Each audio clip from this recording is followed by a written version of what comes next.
hopeful that the flight data recorder is recording the movement of that door lock.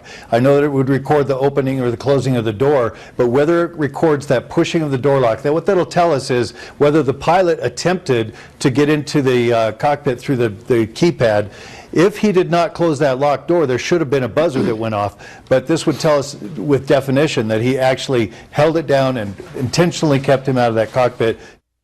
Still, so many questions remain after the crash of that Germanwings plane into the French Alps. The black box, both of them have been found now, the flight data recorder and also the flight cockpit voice recorder. So we're going to go in depth on this issue now, and joining us to discuss this is Todd Curtis alongside Vera Gibbons, also Larry Elder sticking around with us. Todd, I wanted to ask you, because we have this second black box now, but in this day and age when there is so much technology in these planes, and especially these Airbus planes, which a lot of times just fly by themselves, why do we still need these black boxes, and why can we not see this information in real time on the ground through air traffic control? Well, what you just said is indeed technically possible.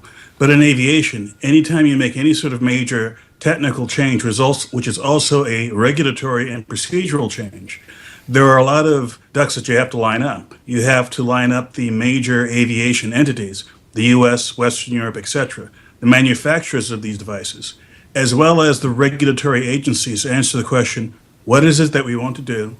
How do we want to do it? And in what form does it take? And how long it will take? Todd, what will this second black box tell us that we don't already know? It'll have specific details about the characteristics of the aircraft, specifically what the speeds were, when the speeds were changed, and other attributes about the aircraft that were only hinted at by the indirect evidence they had before. Obviously, the fact that it crashed, they could infer, for instance, the angle of the crash, the speed at the crash from the wreckage. But the black box information will give far more detailed information and will also give some hints as to what things may have been going on that were not recorded otherwise. For example, a combination of the cockpit voice recorder and the flight data recorder would confirm that certain actions were taken in a certain sequence. Todd, we know that the co-pilot was diagnosed as being suicidal a couple of years ago. We know that he intentionally crashed that plane into the Alps. What other facts are emerging that we don't necessarily know?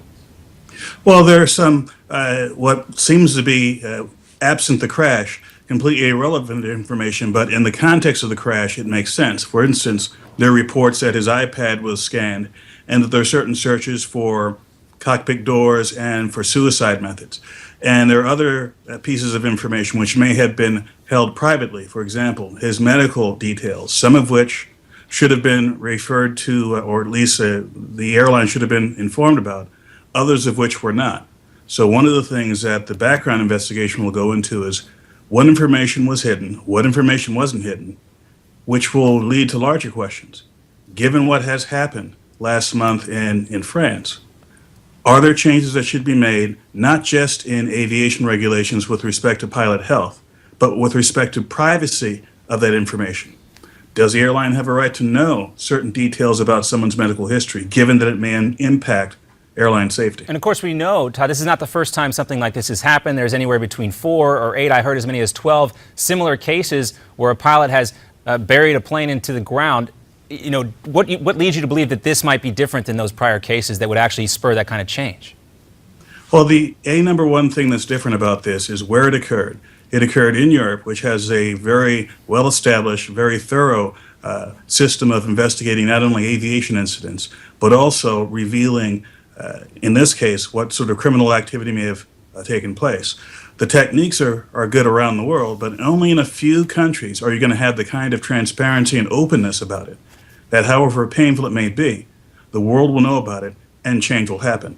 And second, because it happened in Europe, and because the regulatory structure for aviation is on the same level as far as level of complexity and strictness as you would see in the US, if you have those two aviation entities saying something must change, it's much more likely to change around the world. All right, we'll look for that change to take place. Todd Curtis, thanks so much for being with us. Vera Gibbons here also. Larry Elder, thanks so much for being with us the entire hour. Happy Easter to you, sir. Happy holidays to everybody else out there. Take care.